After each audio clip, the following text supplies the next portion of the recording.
আমি ভালো করে জানি বাতিজা যদি আমার অসুস্থতার খবর পায় অবশ্যই আমারে দেখতে আসবে। আর এই সুযোগে আমি আমার প্ল্যান কাজে লাগাবো।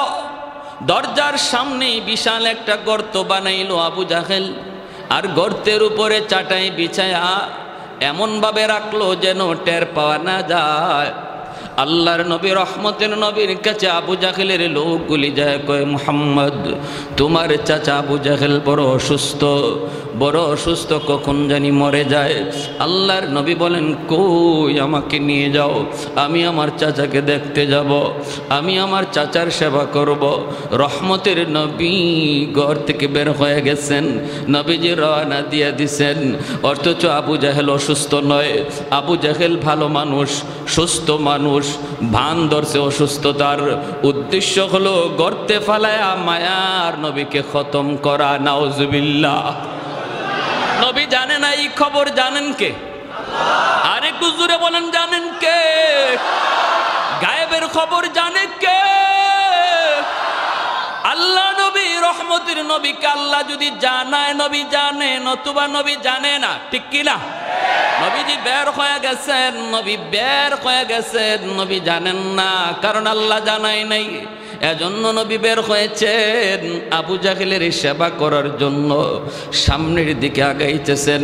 আল্লাহ পাক রব্বুল আলামিন জিব্রাইল আমিনকে কয়, জিব্রাইল তাড়াতাড়ি করে আমার বন্ধুর কাছে যাও। আমার বন্ধু তো উদার দিলের মানুষ, কখনো দুশ্মনের দুশ্মনী মনে রাখে না। আমার বন্ধু তো উদার দিলের মানুষ, কারণ আমার বন্ধুকে তো আমি রহমত বানায় পাঠাইছি। দুশ্মনের দুশ্মনী আমার বন্ধু ইয়াদ রাখে না। আর কিছুক্ষণ গেলেই তো আমার বন্ধু গর্তে পড়ে যাবে। আবু জাহেল গর্তে ফালে আমার বন্ধুরে খতম করতে চায়। জিব্রাইল তাড়াতাড়ি করে যাও, কারণ আমি আল্লাহ বদর যুদ্ধের পরে বন্ধুর বডিগার্ড সব বিদায় দিয়া আমি আল্লাহ নিজে তার পাহারাদার হয়ে গেছি। নবীজির পাহারাদার কে? আর একটু জোরে বলেন কে? আল্লাহু ইয়াসিমুকা মিনান নাস। আল্লাহ বলেন, বন্ধু কোনো পাহারাদার লাগবে না, আজ থেকে আমি আল্লাহ পাহারাদার। সুবহানাল্লাহ। আজ থেকে আমি আল্লাহ তোমার পাহারাদার। মায়ার নবী, দয়ার নবী, রহমতের নবী হাঁটতেছেন। অল্প কয়েকটা কদম দিলেই নবীজি গর্তে পড়ে যাবেন। হঠাৎ করে জিব্রাইল আমিন হাজির। আবু জাহেলের বন্ধুগুলি এরা দেখে না, নবী তো দেখেছেন। নবীর কানে কানে এসে জিব্রাইল কয়, নবী গো আর সামনে কদম দিয়েন না। আল্লাহু আকবার। যেখানে আছেন থেমে যান, থেমে যান। আবু জাহেল অসুস্থ নয় গো নবী। আল্লাহ নবী বলতেছেন, কও কি জিব্রাইল? বলে হা। আবু জাহেল অসুস্থ নয় গো নবী, আপনার খতম করার জন্য গর্ত বানায় রাখছি, আর কয়েকটা কদম দিলে আপনি গর্তে পড়ে যাবেন। অসুস্থ মানুষের ভান ধরে বিছানায় পড়ে আছে। আল্লাহ পাক আমাকে তরিত গর্দিরে পাঠাইছে, যাও আমার বন্ধুকে যায় বলো আমি আল্লাহর আদেশ, বন্ধু যেন এখান থেকে রিটার্ন আবার বাড়ি চলে যায়। মায়ার নবী, দয়ার নবী এখান থেকে আর কথা না বলে ব্যাক করবে। আবু জাহেলের লোকগুলি কয়ে, মুহাম্মদ যাবা না? নবী কয়ে, না না আমি যাব না। কেন? নবী কোনো কথা বলেন না, চলে গেলেন। কলিজার ভিতরে ব্যথা। আমি আমার চাচাকে বড় দিল নিয়ে, উদার মন নিয়ে দেখতে আসলাম, আমার চাচা বুঝি আমাকে হত্যা করতে চায়। চাচা বুঝি আমাকে হত্যা করতে চায়, আমার ক্ষতি করতে চায়। নবীজি রিটার্ন চলে গেলেন। আবু জাহেলের লোকগুলি দৌড়ায় আবু জাহেলের কাছে গেল, যা বলতেছি, উস্তাদ আর ঘুমায় থাকা লাগবে না, ঘুম থেকে উঠে যাও। কেন? কয় তোমার ভাতিজা আসে নাই। কস কি তোরা? বলে হ আসে নাই। কেন আসে নাই? কয় জানি না, আসছিল তো আসছিল, আর কয়েকটা কদম দিলেই গর্তে পড়ে যেত, কিন্তু জানি না কে তারে কি বলল। ওখান থেকে রিটার্ন চলে গেল, গর্তে পা দিল না। আবু জাহেল লাফ দিয়ে উঠছে ঘুম থেকে, কই রে আমার বাতিজা কই? কই আবু জাহেল দৌড় দিছে, দৌড় দিতে যাইয়া নিজেরই খবর নাই গর্ত বানায় রাখছে, নিজের গর্তে নিজেই যাইয়া দপাস করা পড়ছে। কার জন্য কি বানাও? হ্যাঁ, অন্যের ক্ষতি করার জন্য যে যা করো এই ক্ষতিতে নিজেরই পড়া লাগে, ঠিক কিনা? আল্লাহ নবীকে যে গর্তে ফালাইয়া হত্যা করতে চেয়েছিল, এই গর্তে নবী পড়লেন না, যে বানাইছিল হে নিজেই পড়ল, ঠিক কিনা? তাহলে আমরাও কি মানুষের ক্ষতির জন্য কোনো ফাঁদ বানাবো?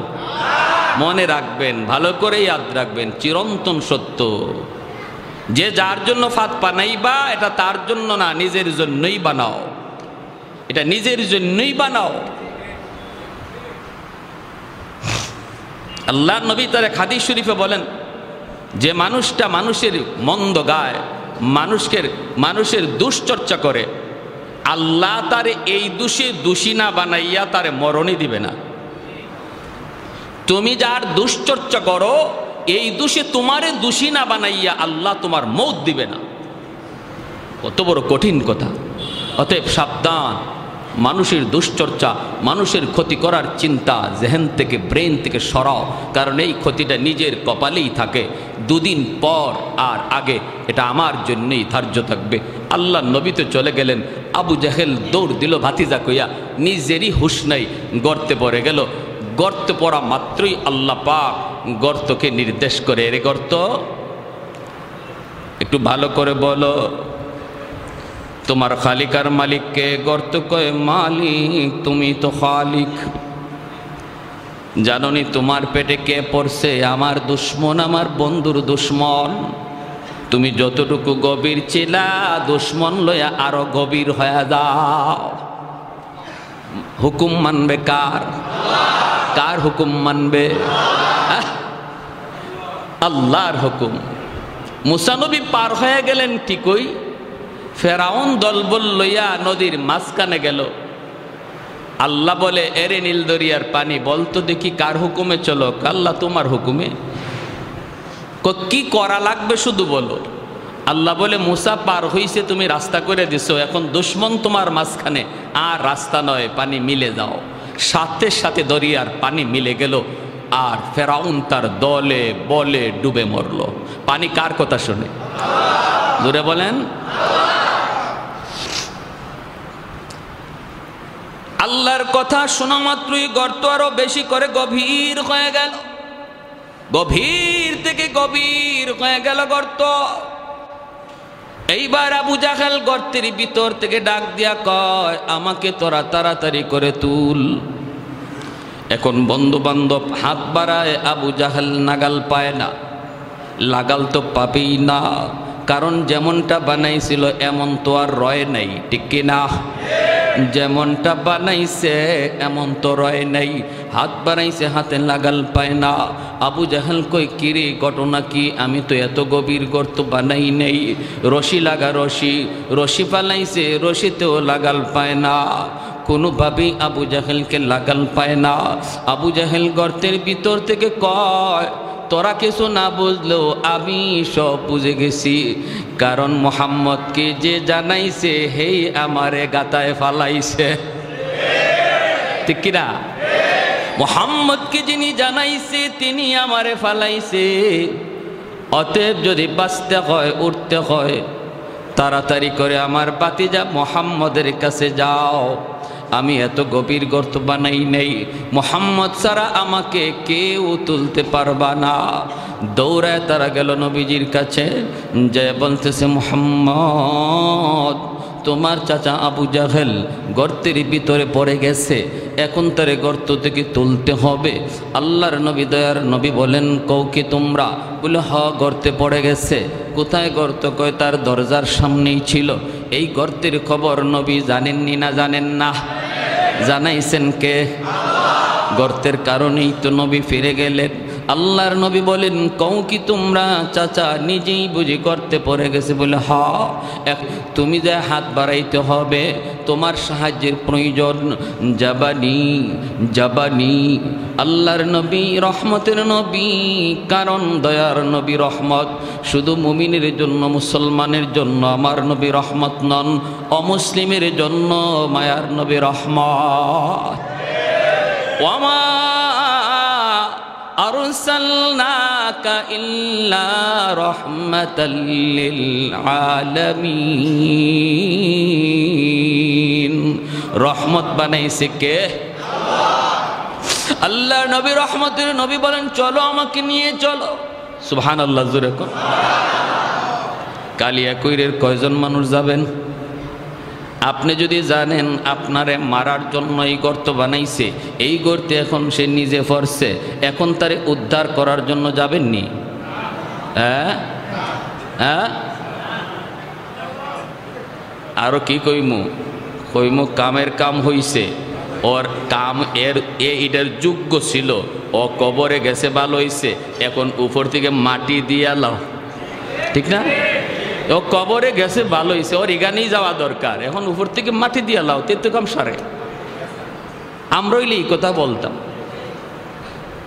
আহা, ওয়া ইন্নাকা লাআলা খুলুকিন আযীম। আল্লাহু আকবার। আল্লাহ বলেন, বন্ধু আমি তোমাকে খুলুকে আযীমের অধিকারী বানাইছি। খুলুকে আযীম কাকে বলে? কেউ যদি খারাপ আচরণ করে, খারাপের বদলা খারাপ দিয়ে দেয় না, বরং খারাপের বদলাটা ভালো দিয়ে দেয়, আবার তার জন্য আল্লাহর কাছে হেদায়েতের দোয়াও করে। সুবহানাল্লাহ।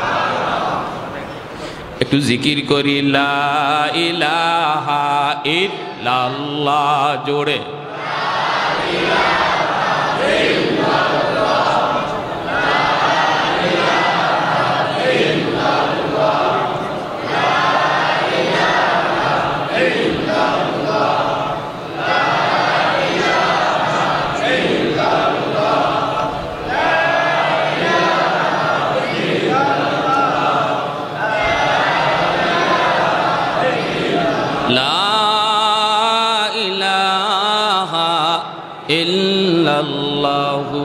মুহাম্মাদুর রাসূলুল্লাহ।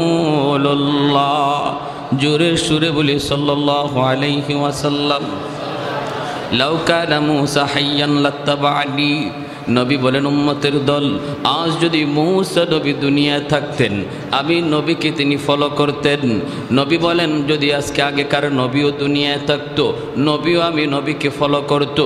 অথচ আজকে মুসলমান, তুমি আজকে ইহুদিদের ফলো করো।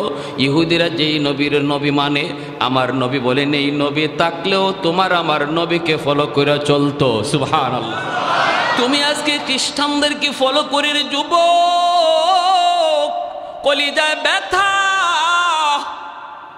কোথায় রাখি যন্ত্রণা, কোথায় রাখি দুঃখ।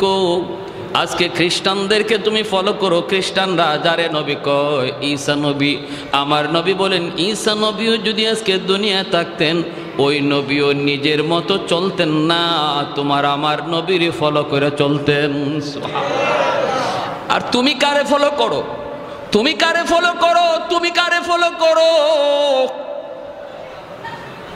আজকে মুসলমানের ঘরে যদি আমার নবীর আদর্শ থাকতো, মুসলমানের সিরতে সুরতে লেবাসে লুবাসে আখলাকে আচরণে যদি আমার নবীর আদর্শ থাকতো, মুসলমান এত অশান্তির আগুনে জ্বলতো না।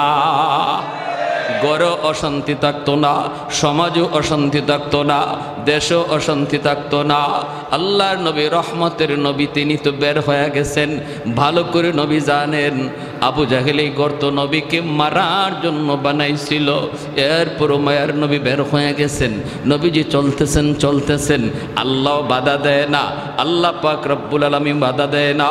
কারণ আল্লাহ তো নবীকে রহমত বানায় পাঠাইছেন।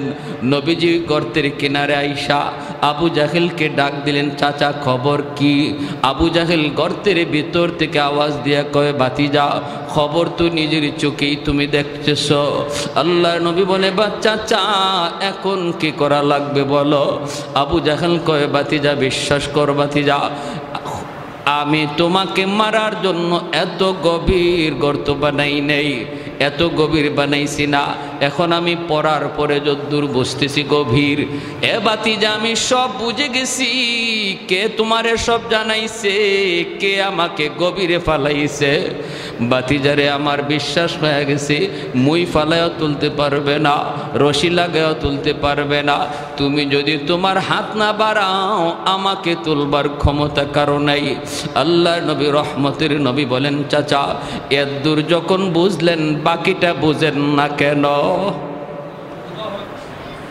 এত দূর তো বুঝলেন বাকিটাও বুঝেন। আবু জাহেল কয় আগে তুলো এরপরে সব বুঝবো। নবী কয় না, জীবনে বহু কথা এমন কইছো, বহু কথা কইছো। আল্লাহ নবী গেছেন, আবু জাহেল হাতের মধ্যে কঙ্কর নিয়ে আসছে, হাতের মুঠির মধ্যে পাথরের টুকরা নিয়ে কয় মোহাম্মদ কৌতো আমার হাতে কি আছে, যদি বলতে পারো আমি তোমাকে নবী মানব। নবী কয় আমি যে নবী এই কথাটা আমি বলবো না, তোমার হাতে যা আছে এটাই যদি আমি আমারে নবী কয় তাহলে বিশ্বাস করুনি। করি মানে 100%। কও কি তুমি? আবু জাহেলের কথা হলো আমার হাতের ভিতরে হলো পাথরের কণা, এই পাথরের কণায় আবার কেমনে কথা বলবে? যেই মাত্র নবী কইছে তোমার হাতে যা আছে এগুলাই যদি আমারে নবী কয় মানো, কয় মানি। সাথে সাথে পাথরের কণার জবান আল্লাহ খুলে দিলেন। আমার ভাইরা বন্ধুরা যুবক, সাথে সাথে পাথরের কণার জবান খুলে গেল। আশহাদু আল্লা ইলাহা ইল্লাল্লাহ ওয়া আশহাদু আন্না মুহাম্মাদার রাসূলুল্লাহ। আল্লাহু আকবার। কালেমার আওয়াজ বের হয়ে গেল হাতের ভিতর থেকে, পাথরের কোণা থেকে আওয়াজ বের হয়ে গেল আল্লাহ আমার এক, নবী আমার মুহাম্মাদুর রাসূলুল্লাহ। সাথে সাথে আবু জাহেল কয় কি হায় হায় আমার কাছে যেটা আছে এটাও দিয়ে মোহাম্মদের কথা কয়, আমারে কয় না। হাত থেকে এইভাবে উঁচু করে দূরে নিক্ষেপ করে ফেলা দেয় আর কয় মোহাম্মদ তুমি এত বড় জাদুকর, নাউজুবিল্লাহ জোরে কর, তুমি এত বড় জাদুকর, আমার হাতের মধ্যেও তুমি জাদু চালায় দিতে পারলা, জাদু চালায় দিতে পারলা। ওরে মোহাম্মদ তোমার জাদু চলে জমিনে, এবার তুমি দেখি একটু পারো তো আসমানে তুমি কিছু দেখাইতে পারো কি না? কারণ যদি জাদু হয় শুধু জমিনে চলে, আসমানে জাদু চলে না। এটা নিয়ে তুমি কিছু পারো দেখাও, তাহলে আমি কালেমা পড়ে মুসলমান হয়ে যাব। আল্লাহর নবী বলেন চাচা যান, চাঁদের উপরও যদি আমার কৃতিত্ব চলে, আমার পাওয়ার চলে, আমার ক্ষমতা চলে, তবে কি তুমি মানবা? কয় অবশ্যই, কারণ চাঁদ নিয়া জাদু করার ক্ষমতা কারো নাই। সাথে সাথে দয়ার নবী মায়ের নবী কয় মালিক চাঁদের উপরে ওরা দেখতে চায় আমার মুজিজা। আল্লাহ বলে বন্ধু শাহাদত আঙ্গুল দিয়া চাঁদকে ইশারা করো, ইশারা করা তোমার কাম, আর চাঁদকে দ্বিখণ্ডিত করে দেওয়া আমি আল্লাহর কাম। মুহূর্তের ভিতরে চাঁদ দ্বিখণ্ডিত হয়ে গেল। এত কিছু দেখার পরও আবু জাহেলের কপালে হেদায়াত নাই রে যুবক, হেদায়েত নাই, হেদায়েত নাই। আমাদের সমাজেও কিছু মানুষ আছে, এমন কিছু যুবক আছে, ওলামায়ে কেরাম কত করে বুঝায়, দাওয়াত ও তাবলীগ ওয়ালারা তারে কত করে বুঝায়, এরপরও বুঝ মানে না, বুঝ মানে না। কত সুযোগ পাইল এরপরও সুযোগ কাজে লাগে না, লাগে না রে যুবক। এর নাম হলো কপাল বোরা। খাতামাল্লাহু আলা কুলুবিহিম ওয়া আলা সামঈহিম ওয়া আলা আবসারিহিম গিশাওয়া। না না, এমনটা হওয়া যাবে না। ভাইরের নাম কপাল পোড়া আবু জাহেল, হেদায়েত কপালে নাই। নবী বলেন চাচা যান, না না এমন কথা বললে হবে না, ওটার পরে তুমি কালেমা পড়বা, গ্যারান্টি কি? ওখান থেকে তুমি কালেমা পড়ো। আবু জাহেল কই বাতিজা বিশ্বাস করো, অতীতের সব কথা তুমি ভুলে যাও রে বাবা, এইবার কথা দিছি আমি তো এমনি বৃদ্ধ হয়ে গেছি, এক পা তো এমনি কবরে চলে গেছি, শেষবারের মতো আমার কথাটা বিশ্বাস করো, আমাকে তুমি একটু উপরে তুইলা দেখো। মায়ার নবী দয়ার নবী আবু জাহেলের এই কথার উপরে বিশ্বাস করে নবী আমার রহমতের হাত বাড়ায়া দিছেন। সুবহানাল্লাহ। নবী আমার তার রহমতের হাত বাড়ায়া দেওয়া মাত্রই আল্লাহ পাক রব্বুল আলামিন কয়, এরে গর্ত একটু তাকা দেখ, তোর দিকে আমার বন্ধুর রহমতের হাত চলে এসেছে। আল্লাহু আকবার। যে নবীর হাতের ইশারায় চাঁদ দ্বিখণ্ডিত হয়, সুবহানাল্লাহ। আমার বন্ধুর হাতের এত দাম, যেখানে বন্ধুর হাত লাগে সেখানে বরকত চলে আসে। আল্লাহু আকবার জোরে বলেন। নবীজির হাত লাগা মাত্রই বরকত চলে আসি। আল্লাহর নবী রহমতের নবী যা বলেন, যাবের খানা আছে 4 জনের 5 জনের, মেহমান হইছে 1500, টেনশন করো না রে যাবে, আমি নবী তোমার বাড়িতে আজকে মেহমান, আমার সাহাবেরও তোমার বাড়িতে মেহমান, খানা হলো তোমার পাতিলে মাত্র 4 জনের 5 জনের, মেহমান হলাম আমরা 1500, কোনো টেনশন নাই, পাতিলের বাক্সটা আমার সামনে হাজির করো। কোথায় তোমার গোশতের পাতিল, কোথায় তোমার রুটির পাতিল? মায়ার নবী দয়ার নবী হাত মোবারকের মধ্যে একটু লব মোবারক লাগাইয়া গোশতের পাতিলে লাগাইয়া ডাকনাটা নবী দিয়া বলে, যাবের শুধু গোশত নিবা, কখনো ডাকনা সরায় না। আল্লাহু আকবার। এ গর্ত আমার বন্ধুর হাতের এত দাম, রদ্দে শামস নামক কিতাবের ভিতরে লিখেন, তাবুক যুদ্ধ থেকে ফিরে আসার পথে আল্লাহ নবী বিশ্রাম নিতেছেন, আলী রাদিয়াল্লাহু তাআলা আনহুর উরুতের যুবক মায়ার নবী আলীর উরুতে ঘুমাইতেছেন। ওই অবস্থায় সূর্য হেলে গেছে, আসরের রক্ত চলে গেছে, অথচ আলী আসরের নামাজ পড়েন নাই, আসরের নামাজ পড়তে পারেন নাই। নবীজি আসরের নামাজটা পড়েই আলীকে বলেন, আলী ও আলী তোমার উরুতে একটু বিশ্রাম নিব। নবীও জানেন না আলী যে আসর পড়েন নাই, অথবা নবী জানলেও মনে করছেন একটু পরে ঘুম থেকে উঠে যাবেন, আলী আসরের নামাজটা পড়তে পারবে। কিন্তু না, আমার আপনার নবীর চোখ লেগে গেল, ওরে আল্লাহর গোলাম, এমনভাবে চোখ লাগলো আর চোখ খুলল না। সূর্য ডুবে গেল, আসরের রক্ত চলে গেল। মায়ার নবী ঘুম থেকে উঠলেন, উইটা দেখেন আলীর চেহারাটা একদম বিমর্ষ হয়ে গেছে, কারণ নামাজ কাজা, ঠিক কিনা? খাঁটি একজন মুমিনের অন্তরে নামাজ কাজা হওয়া মাত্রই কলিজায় ব্যথা লাগবে। বুঝা গেল তার কলিজার ভিতরে নামাজের প্রতি মহব্বত ইমানের আলামত।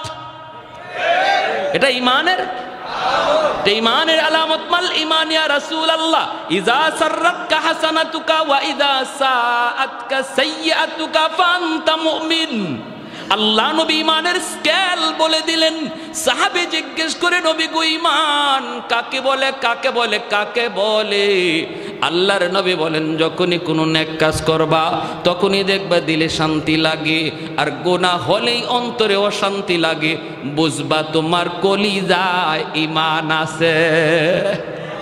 আর যদি গুনাহ করার পর কলিজায় ব্যথা না লাগে, বরং আরো অন্তরে খুশি হও, কষ্ট বড় আফসোস। আজকে আমাদের যুবক ভাইদের দিকে তাকাইলে অন্যায় করতেছে হাসতে হাসতে, অন্যায় করার আগেও কোনো অনুভূতি নাই, গুনাহ করার পরেও কোনো অনুশোচনা নাই। নবী বলে ইমানের আলামত না, এটা ইমানের আলামত না রে যুবক। তোমার খাতিরে আল্লাহ আসমান বাঁচায়া রাখছি, জমিন বাঁচায়া রাখছি। রব্বুল আলামিন কয়ে রে জমিন থাম থাম, জমিনে যেই পরিমাণ গুনাহ হয় এই হারে যদি জমিনে গজব আসতো বহু আগেই জমিন ধ্বংস হয়ে যাইত। কিন্তু এরপরও আমি আল্লাহ কেন জমিন ধ্বংস করি না জাননি? ওয়াশাবাবু খুশা, জমিনে এমন কিছু যুবক আছে যেই যুবকের কলিজায় আমি আল্লাহর ভালোবাসা, যেই যুবকের কলিজায় আমি আল্লাহর ভয়, যেই যুবক যৌবনে আমি আল্লাহকে ভয় করে চলে, অন্যায় কাজে যায় না, মদ গাঞ্জার দিকে যায় না, বাপ মার সাথে বেয়াদবি করে না, মুরব্বীদের সাথে খারাপ আচরণ করে না, গান বাজনার আয়োজন করে না, না না, ওই যুবককে মসজিদে পাওয়া যায়, উলামায়ে কেরামের সাথে চলতে দেখা যায়। অথচ যৌবনের চাহিদা ছিল তার গুনার দিকে দৌড়ানো, সেই পাগলা গোড়ার লাগাম টেনে ধরছে। রব্বুল আলামিন বলে ফেরেশতারা শুন শুন, ওই যুবকের কলিজার দিকে যখন আমি আল্লাহ তাকাই তখন এই জমিনের প্রতি আমার মায়া লেগে যায়। এখনো জমিনে এমন কিছু যুবক বন্ধু পাওয়া যায় যৌবনের পাগলামি করে না, যৌবনে দাওয়াত ও তাবলীগের সময় লাগায়, হালাল ব্যবসা করে, না না, হারাম প্রেম ভালোবাসার দিকে যায় না। এ যুবক, তোমার কি একটুও কলিজাটা নরম হয় না রে যুবক? যে মালিক তোমাকে আমারে বানাইছে ওই খালিক আর ওই মালিক বলে যুবক আমি তোমার দিকে তাকায়া জমিন টিকায় রাখছি। ভাইরা আমার, আলী রাদিয়াল্লাহু তাআলা আনহুর চেহারা বিবর্ণ হয়ে গেল। আল্লাহ নবী বলে, আলী তুমি কি আসরের নামাজ পড়ো নাই? আলী বলেন, ইয়া রাসূলুল্লাহ নামাজ পড়তে পারি নাই। নবী বলে, কেন? আমাকে তুমি ডাক দিলা না কেন, জাগাইলা না কেন? আলী কয়, নবী গো, কলিজায় জিজ্ঞেস করেছিলাম, এ আলীর কলিজা বল, তুই কি নামাজের জন্য তুই নবীরে ডাক দিবি নাকি নবীরে ঘুমাইতে দিবি, কি করবে তুই বল? কিন্তু আমার মন বলে না রে আলী, নামাজ কাজা হয়ে যায় তোর হয়ে যাক, তবুও রহমতের নবীর ঘুম ভাঙ্গাইস না। মায়ার নবীর ঘুম ভাঙ্গাবি না, মায়ার নবীর ঘুম তুই ভাঙ্গাবি না রে, নামাজ তোর কাজা হয়ে যাক। এই কথা বলতেই আল্লাহ নবী হাত উঠায় দিছে আসমানের মালিকের দিকে। ওগো মালিক, আমার আলী আজকে আসরের নামাজ পড়তে পারে নাই, নিজের কারণে নয়, আমি নবীর কারণে, তোমার বন্ধুর কারণে। ও মালিক, আমি হাত উঁচায় রাখলাম, এই হাত জমিনে আর নামাবো না গো। ডুবন্ত সূর্য আবার তুমি আকাশে উঠায় দাও, যেন আলী আসরের নামাজ ঠিক টাইমে পড়তে পারে। রদ্দুশ শামস নামক কিতাবের ভিতরে লিখেন, নবীর হাত এখনো নামান নাই, ওই হাত উপরে থাকতে থাকতে মালিক সূর্যকে ডাক দেয়, সূর্য আমার বন্ধুর ওই হাত এখন উপরে, যে হাতের উসিলায় আমি তোরে বানাইছি, আমার বন্ধুর আবদার উঠে যা। সাথে সাথে সূর্য আকাশে উঠে আসলো, সূর্য আবার আকাশে উঠে আসলো, ডুবে যাওয়া সূর্য নবীর হাতের উসিলায় আবার উঠে গেল। আল্লাহু আকবার। আলী ঠিক টাইমে নামাজ পড়লেন। ওই নবী যখন হাত বাড়ায় গর্তের দিকে, আল্লাহ কয়ে রে গর্ত, আমার বন্ধুর হাত চলে এসেছে, এখন আর রশি নয়, মই নয়, অন্য কোনো মানুষের হাতও নয়, আমার বন্ধুর হাত তোর ভিতরে চলে এসেছে, আর দেরি করবি না, আবু জাহেলরে উপরে উঠায় দে। লিফটের মতো মাটি আবু জাহেলরে উপরে উঠায় দিছে, আর আমার আপনার নবীর হাত ধরেছে, নবীজি টান দিয়া তার উপরে উঠায় নিছে। कौनैन मुख्तार खुदा तुमको बनाया, कौनैन मुख्तार खुदा तुमको बनाया, उम्मत का निगाहबान खुदा तुमको बनाया, उम्मत का निगाहबान खुदा तुमको बनाया।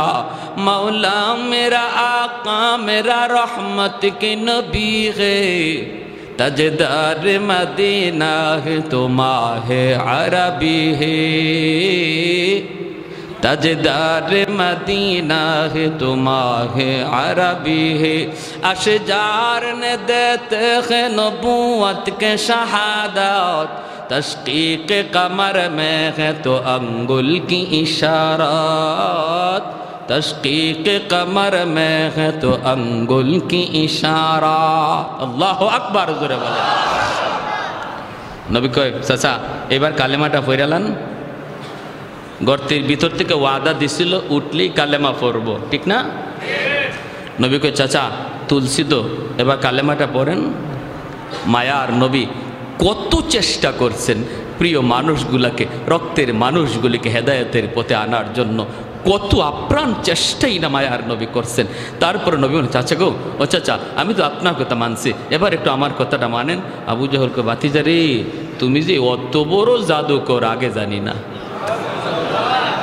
কপালে কি নাই কি নাই इन्नका ला तहदी मन अहबब्ता वलाकिन्नल्लाह यहदी मन यशा আল্লাহ কে বন্ধু হেদায়েত এটা কোনো মানুষের হাতে আমি রাখছি না এটা শুধু আমার হাতে তোমার কাম দাওয়াত দেওয়া কে নিব আর কে নিব না এটা জানি আমি আল্লাহ উলামায়ে কেরামের কাম হলো ওয়াজ শোনানো উলামায়ে কেরামের কাজ হলো হক বাতিলের পরিচয় জানানো উলামায়ে কেরামের কাজ হলো আলো অন্ধকারের পরিচয় শোনায়া দেওয়া জানায়া দেওয়া মানবে কে আর মানবে না কে এটা কার হাতে আমাদের দায়িত্ব লাস্তা আলাইহিম বিমুসাইতির দারোগা নয় পিটানো আমাদের দায়িত্ব নয় জোর করো আমাদের দায়িত্ব নয় আমাদের দায়িত্ব শুধু শোনায়া দেওয়া ভালো অন্ধকার পরিচয় শোনায়া দেওয়া যে দায়িত্ব মায়ার নবীর ছিল উলামায়ে কেরাম সেই দায়িত্ব নিয়ে মাঠে ময়দানে কাজ করে কিন্তু কারা আসবে আর কারা আসবে না সেটা কার হাতে এজন্য এত সুন্দর আখলাকওয়ালা নবী যেন সেই যে নবীর আদর্শ আমার জীবনের প্রতিটা সেক্টরে আমি প্রতিনিধি জনপ্রতিনিধি দায়িত্বশীল মায়ার নবী মদিনার রাষ্ট্রনায়ক নজির আসেনি না নাই আদর্শের নজির আসেনি না নাই ফাতেমা মায়ার নবীর কুরাইশ বংশের মহিলা চুরির দায়ে ধরা পড়ল আল্লাহর নবীর বংশের মহিলা চুরির দায়ে ধরা পড়ল এইবার চুরির অপরাধ কি হাত কেটে দেওয়া কিন্তু এই মহিলার হাত কাটলে কুরাইশ বংশের ইজ্জত যায় নবীর বংশের ইজ্জত যায় সাহাবাই কেরাম মায়ার নবীর কানে এই কথাটা কে শোনাবে নবী গো এই মহিলাটার বংশ আপনার অতএব হাত কাটতেন না বিচারটা একটু হালকা করা যায় কিনা এই কথাটা নবীর কানে কে শোনাবে সবাই মনে করতেছে শোনানো দরকার কিন্তু শোনাবে কে কেউ এই দায়িত্ব নেয় না আবু বকর সিদ্দিককে বলা হয় সিদ্দিক আপনি যান আপনি নবীর হিজরতের সাথী সিদ্দিক আকবর বলে আমাকে সব করতে বলো এটা পারবো না কারণ এটা পারবো না হযরত ওমরকে বলে ওমর যাও ওমর বলে আমি সব পারবো এটা পারবো না ওসমান বলে আমি পারবো না আলী বলে আমি পারবো না কেউ বলে আমি পারবো না শেষ পর্যন্ত সাহাবীরা সিদ্ধান্ত নেয় একটা ছোট বাচ্চা নিপাও দেখো যে বাচ্চাটারে মায়ার নবী মায়া করে অনেক আদর করে আর তারে আমরা মুখস্থ করাইয়া কথাটা পাঠাই আর যদি নবী তার উপরে রাগ করে আমরা তখন সালিশ হয়ে গিয়ে বলবো ইয়া রাসূলুল্লাহ ছোট মানুষ বুঝে না মাফ করে দেন শিখাইয়ে দিমু আমরা বিচারও করবো আমরা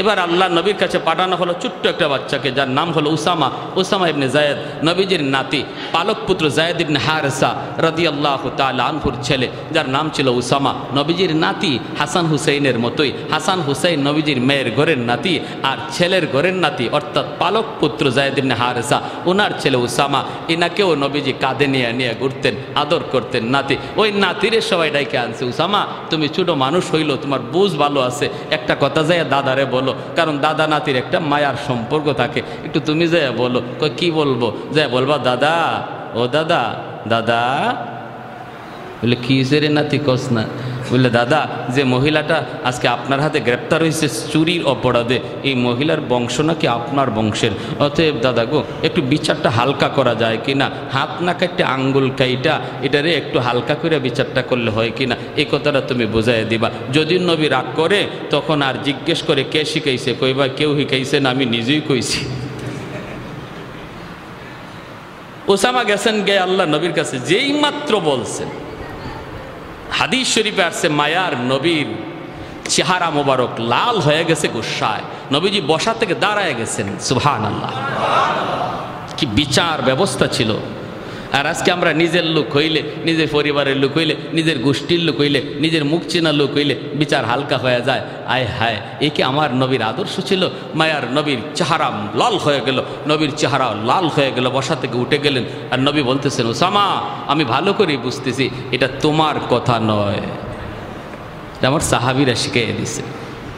মনে রাখো, শুধু কুরাইশ বংশের মেয়ে না, আমার কলিজার টুকরা মেয়ে ফাতেমাও যদি আজ চুরির অপরাধে গ্রেপ্তার হতো, আমি মুহাম্মদুর রাসূলুল্লাহ তার হাত কেটে দিতাম। আল্লাহু আকবার। আল্লাহ আমাকে ইনসাফ প্রতিষ্ঠা করার জন্য পাঠাইছে, বেইনসাফি করার জন্য নয়। গরিবের ক্ষেত্রে একরকম বিচার আর ধনীর ক্ষেত্রে আরেক রকম বিচার, অচেনা মানুষের সাথে একরকম বিচার আর মুখ চিনা মানুষের সাথে একরকম বিচার। এমন বিচার ব্যবস্থা পৃথিবীতে প্রতিষ্ঠা করার জন্য আল্লাহ আমাকে পাঠায় নাই, আমাকে পাঠাইছে একটা সার্বজনীন সুবিচার ব্যবস্থা প্রতিষ্ঠা করার জন্য। তাহলে আমি একজন জনপ্রতিনিধি হলে আমার নবীর আদর্শ আমার মাঝে খুঁজলে পাওয়া যাবে কি যাবে না? আসেনি না নাই? মায়ার নবী, দয়ার নবী, আমি যদি একজন সন্তান হই, মায়ার নবী আদর্শ রেখে গেছে। মনে রাখবেন, নবী বলেন, মা মিন ওয়ালাদিন বারিন ইয়ানজুরু ইলা ওয়ালিদাইহি নাজরা রাহমাতিন ইল্লা কাতাবাল্লাহু লাহু বিকুল্লি নাজরাতিন হাজ্জাতাম মাবরুরা। নবী বলেন, শোনো, আমিও তোমাদের মতো একজন সন্তান, আমারও মা আছে, বাবা আছে। বাবা পাই নাই, মা অল্পদিন পাইছি। উম্মতেরা শোনো, মায়ার নজরে, মায়ার নজরে শুধু বাপ মার চেহারার দিকে তাকায় রইছো তুমি, কোনো কথা না, শুধু একটু মায়ার নজরে তাকাইছো, আল্লাহ তোমার ওই নজরে নজরে কবুল হজের সওয়াব দান করবে। যে নবী জীবনে মিথ্যা বলেন নাই, ওই নবী বলে একজন সন্তান প্রতিদিন একটা কবুল হজ, প্রতিদিন অসংখ্য কবুল হজ তার আমল নামায় জমা করার সুযোগ রয়েছে।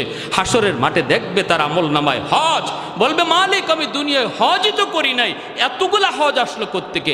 আল্লাহ, এটা আমার আমল নামা না, এটা অন্য কারো আমল নামা।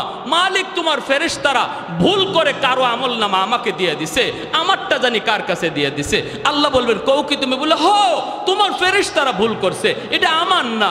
আল্লাহ বলবে, আমার ফেরেশতারা ভুল করে না, কেমনে তুমি কও ভুল? আল্লাহ, আমি জীবনে হজই করি নাই, অথচ আমার আমল নামা দেখা যায় 1000 2000 হজ। যে বাপমার দিকে বেশি বেশি তাকাইছে তার জীবনে লক্ষ হজ, আমল নামায় লক্ষ হজ। আল্লাহ, এটা আমার আমল নামা নয়, ফেরেশতারা ভুল করছে। রব্বুল আলামিন বলবে, বান্দা শোনো, আল্লাহ তখন, হাদিস শরীফে আসছে, আল্লাহ পাক তখন কুদরতি মুচকি হাসবেন। সুবহানাল্লাহ। তার কথা শুনে আল্লাহ কুদরতি মুচকি হাসবেন আর বলবেন, না, আমার ফেরেশতারা ভুল করে না বান্দা, যা দেখছো এটা তোমারই, তো ঘরেই তোমার হজ ছিল, তোমার মা, তোমার বাবা, যাদের দিকে তুমি মায়ার নজরে তাকায় তাকায় কথা বলতা। বাজারে গেল, আম্মার চেহারার দিকে তাকাইতা, মা কিছু লাগবে? বাজারে যাইতেছি। আব্বা তোমার ওষুধ আছে না শেষ? বাজারে যাইতেছি। এই এতটুকু মার চেহারার দিকে তাকায় গেছে আর আইছে, কথা বলতেই বাপমার চেহারার দিকে তাকায় তাকায় কথা বলছে। বান্দা, এতটুকু আমল যে তোমার দুনিয়াতে ছিল, ওই প্রতিটা চাওয়াকে আমি আল্লাহ কবুল হজ বানায়া তোমার আমল নামায় উঠাইয়া দিছি। তাহলে আমি একজন বাবা হলে, আমিও একজন সন্তান হলে, আমার মায়ার নবী সন্তান হিসাবে আদর্শ আমার জন্য রেখে গেছেন কিনা? আসেনি না নাই? আল্লাহ আমাদেরকে সহি বুঝদান করুন, আমরা কোন পথে চলতেছি। আজকে আমার সেলিম আজাদ ভাই আলহামদুলিল্লাহ একজন বাবার সুসন্তান, নেক সন্তান, উলামায়ে কেরামের সাথে থাকার সুবাদে আল্লাহ পাক দিনের বুঝ দিয়া রাখছেন। বুঝেন বাপমার জন্য কি করতে হবে, কোনটা চাইতে হবে, কিভাবে আল্লাহর কাছে চাইলে আল্লাহ পাক সেটা কবুল করে, এগুলো বুঝেন। ওলামায়ে কেরামের সাথে থাকার কারণে আমরা ওলামায়ে কেরামের সাথে সময় দেব, তাদের কাছ থেকে দিনের পথগুলো বুঝে নেব। কারণ আমার সর্বক্ষেত্রে আমার নবীর আদর্শ রয়েছে, যে আদর্শের দ্বারা আমার গোটা জীবনটারে আমি এবাদতের ভিতরে ঢুকাইতে পারি, গোটা জীবনটারে এবাদতে ঢুকাইতে পারি। প্যারে হাজিরিন, আসুন আমরা সবাই প্রত্যেকে মায়ার নবীর প্রতিটা আদর্শকে, আমি যে সেক্টরে আছি এই সেক্টরে আমার নবীর আদর্শটা কি, এটা আলেমদের কাছে যাইয়া বুঝি, জানি, আমল করি। পারবো না ইনশাল্লাহ? ব্যবসায়ী ভাইয়েরা এখানে আছেন, ব্যবসার ক্ষেত্রে আমার নবীর আদর্শ আছে, আলেমদের কাছে যান, বুঝেন, সেভাবে ব্যবসা করেন। আপনার ব্যবসাটাও নফল নামাজের ভিতরে আল্লাহ ঢুকাইয়া দিবে, নফল নামাজের ভিতরে আল্লাহ ঢুকাইয়া দিবে। মেম্বার হয়েছেন, চেয়ারম্যান হয়েছেন, আমার নবীর আদর্শকে ফলো করেন, চেয়ারম্যান এটা এবাদত হয়ে যাবে, মেম্বার এটা এবাদত হয়ে যাবে। আল্লাহ পাক গোটা জিন্দিগিটারে বন্দিগি বানিয়ে দিবে। আল্লাহ আমাদের সবাইকে কথাগুলো মানার এবং বুঝার আমল করার তৌফিক আল্লাহ দান করুন। ওয়া আখির দাওয়ানা আনিল হামদুলিল্লাহ।